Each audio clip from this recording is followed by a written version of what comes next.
Hello ဒီဗီဒီယိုလေးကတော့ကိုသိန်းကကလော်တောင်ကြီးအင်းလေးတို့သွားပြီးတော့လဲထားတဲ့ vlog part 2လေးဖြစ်ပါတယ်ခင်ဗျာရှမ်းပြည်နယ်ကိုသွားပြီးလဲမယ်လို့တွေးထားရဆိုလို့ရှိရင်ဒီဗီဒီယိုလေးကိုစောင့်နေကြည့်ရှုလိုက်ပါခင်ဗျာ part 2မှာကိုသိန်းဘာရေးလဲပြီးဘယ်ရေးသွားထားလဲဆိုတော့တစ်ချက်ကြည့်ပြကြပါအောင်ခင်ဗျာဒီနေ့ကတော့မနေ့အစောကြီးထားရပါတယ်ခင်ဗျာပြီးတော့အန်စာတုံးကားလေးတွေကသူတို့ဘက်ကစီစဉ်ပေးပါတယ်အစောကြီးသွားတဲ့အကြောင်းရင်းကဘာလဲဆိုတော့ကလောမျိုးရဲ့တစ်မျိုးလုံးကိုလှမ်းခြုံပြီးတော့မြင်ရပြီးတော့မှတောင်တန်းနေကြပေါ်လာတဲ့နေထွက်ချိန်လေးကိုကျွန်တော်တို့ကြည့်ရှုရမှာဖြစ်ပါတယ်ခင်ဗျာကိုသိန်းတို့ကအဲ့ဒီကကန်နေဆိုးရလားဘာလားတော့မသိဘူးပေါ့နော်တိမ်ပင်လေအသိကမဖြစ်ခဲ့ပါဘူးဒါပေမဲ့လည်းအရန်ကိုလှပါတယ်ခင်ဗျာဒါပြီးတော့မနက်စာ breakfast ကိုဟိုတယ်မှာပြန်ပြီးတော့ကျွေးပါတယ်ကိုသိန်းရဲ့ဘဝမှာဒီလိမ္မော်သီးကိုအရန် favorite မဖြစ်ပါဘူးဒါပေမဲ့လေအဲ့လိမ္မော်သီးကမခူးရဘူးလို့ပြောကြမှာအရန်ခူးကျင်တာတစ်ခုရင်တစ်လုံး1000နဲ့ချမ်းရှိမှာတဲ့လိမ္မော်သီးအဲ့လိုမျိုးရောင်းမှာတပိတ်တာကို8000 9000 1000မှရှိပါတယ်ခင်ဗျာဒုတိယအနေနဲ့အန်လော့ကလိုက်ပို့ပေးတဲ့ဟာကတော့တဘာဝမြင်းမထီလှိုင်ကူပဲဖြစ်ပါတယ်ဒီလိုင်းကူတော့လေအရှိကြီးမှအရှိပဲကျွန်တော်တို့မိနစ်30လောက်ထိဝင်ရပါတယ်လိုင်းကူအတွင်းမှာလေဆိုးစွတ်ပြီးတော့ရေလေးတွေလည်းဖောက်နဲ့အဲ့လိုမျိုးအကြတန်လေးတွေလည်းကြားရတယ်ပေါ့နော်အနောက်ကတော့ခင်းတော့မှရန်ကုန်သူလေးတွေတစ်ဖြတ်ပါဒီခီးကိုသွားတာကကိုသိန်းကတယောက်တည်းပဲသွားတာပါလိုင်းကူအတွင်းမှာလည်းလူတွေအများကြီးပဲရှိရမလို့တိတ်တော့ကြောက်စရာမရှိပါဘူးပြီးတော့လမ်းတစ်ဝက်လောက်မှာအောင်မောင်းရှိရတဲ့အောင်မောင်းလေးကိုထုပြီးတော့စူတောင်းလိုက်ပါတယ်ခင်ဗျာ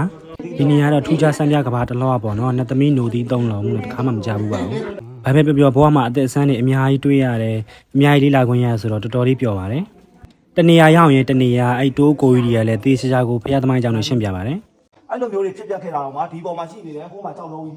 လုံးဝတော့ပြုတ်ချခြင်းမရှိသလိုဒီကြောက်လုံးတွေတလုံးချင်းစီသူကဖြစ်ပြီးတော့မှလိုက်ဘူးရုပ်ခွဲသေးတာတုံဖြစ်နေတာဒါပေမဲ့ဒီဖျားတွေရဲ့တကူတော့ကြောင့်လုံးဝအောက်ကိုဒီကြောက်လုံးတွေဒီပြုတ်မကျသွားခဲ့ဒီတဘာဝမြင်းမထီလိုင်းကိုရောက်ပြီဆိုလို့ရှိရင်အင်ဂျီတို့ဘားတို့ဝယ်မယ်ဆိုလို့ရှိရင်တခါတည်းဝယ်ပါအေးလင်းကန်ထဲမှာတော်တော်လေးဈေးကြီးပါတယ်ဈေးဟာထက်ဝက်လောက်ကိုကွာတာပါ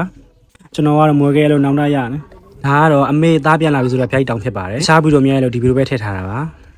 တိုးကိုကြီးတွေကပြောတယ်ပေါ့နော်အဲ့ပြိုက်တောင်အထိတ်ကိုမတက်နဲ့တဲ့ကျွန်တော်ကနားထောင်ပြီးတော့တက်လိုက်ပါတယ်ဘာလို့လဲဆိုတော့ရှုခင်းရိုက်ပြခြင်းလို့ပါခင်ဗျာတော်တော်လှရင်နော်ကြည့်ရတန်တယ်မလားကိုသိန်းတို့ကတော့လောက်ပြီးတော့အမကြည့်အဲ့လိုမျိုးစားလိုက်နောက်လဲအမကြည့်နေတာပါဒါကတော့ကလောပူတာကိုရောက်ပါပြီနေတော်ပူပါတယ်ဒီပေမဲ့လည်းအားကအမျိုးသမီးတွေကတော့ပုံနေရိုက်နိုင်ကြပါတယ်ဒါပြီးတော့ကလောနိုင်စင်ကိုရောက်ပါပြီနေကတမီတော့အဲ့သူ့မောင်ဆိုတဲ့ဆိုင်မှာကျွေးပါတယ်ဘူဖေးချင်းတူဒီဆိုင်မှာတော့ဟင်းတွေကိုကြိုက်တဲ့လောက်ထပ်တောင်းလို့ရပါတယ်အရန်ဟင်းတွေနဲ့တိုးစရာရွက်တွေလည်းအမျိုးပေါင်း1000လောက်ရှိပါတယ်တခုမှမှတ်မိပါဘူးကားနဲ့ခီးဆက်နှင်သွားပြီးတော့တောင်ကြီးဟိုတယ်ကိုကျတော့ညနေပိုင်းချက်ကင်ဝင်ပါတယ်ဝက်ခန်းကျုပ်တိုက်ပါတယ်မရိုက်လိုက်ရပါဘူးခင်ဗျာဒါပြီးတော့ဟိုတယ်ကရှမ်းကောင်လေးကြအခန်းကလိုက်ပို့ပေးပါတယ်အနောက်ကတော့အရန်ခင်မူကောင်နဲ့ရန်ကုန်ကတီတီနဲ့တစ်ဖြတ်ပါတောင်ကြီးဟိုတယ်ရုံးကတော့ပို့ပြီးတော့ကျဲတယ်ပို့ပြီးတော့တန်လည်းရှိပါတယ်ပို့ပြီးတော့လည်းကောင်းပါတယ်ဒါပေမဲ့အရန်အေးပါတယ်သေပါတော့မယ်ညနေပိုင်းတောင်ပေါ်နဲ့ဖျားတွေကိုလိုက်ပို့ဖို့သူတို့ကဒီလိုမျိုးကားလေးတွေစီစဉ်ပေးပါတယ်အောက်မှာထိုင်ရရတဲ့လည်းရှာရှိပြီးအပေါ်မှာတက်ထိုင်တာလေးလေတွေနဲ့ဖြတ်ပြီးတော့သေတော့မလို့ပါဒါပေမဲ့လည်းဘောမှာအတွေ့အကြုံတွေအများကြီးရလို့ပြောပါတယ်ခင်ဗျာအဲ့မှာပထမဆုံးပြေးရရွှေမူတော့ဖျားကြီးပါအမျိုးတွေတွေ့လို့နှုတ်ဆက်ခဲ့ပါသေးရဲ့ချစ်စရာလေးနော်ဒုတိယကတော့ရွှေဖုံးပွင့်ဖျားကိုလိုက်ပို့ပေးပါတယ်ခင်ဗျာအဲ့ဖျားကနေပြီးတောင်ကြီးတစ်မျိုးလုံးရဲ့ view ကိုမြင်ရပါတယ်တော်တော်လေးကိုလှနော်နောက်ထပ်ကတော့ဗဒံများလှိုင်ကိုလိုက်ပို့ပေးပါတယ်ပြောရင်းတော့ပြန်သွားချင်တာပြီအဲ့နေရာလေးကိုဒါကတော့ဂူထဲဝင်ပေါက်ကိုသွားနေတာပါခင်ဗျာဂူထဲကိုရောက်ပါပြီဂူထဲမှာတော့အဲ့လိုပုံစံမျိုးလေးရှိတယ်ပေါ့နော်ရှင်းပြတခုမှနားမထောင်လိုက်ရပါဘူးဗဒမြားလှိုင်ကူကနေမြင်ရတယ်တောင်ကြီးမျိုးရဲ့ nice view ပါ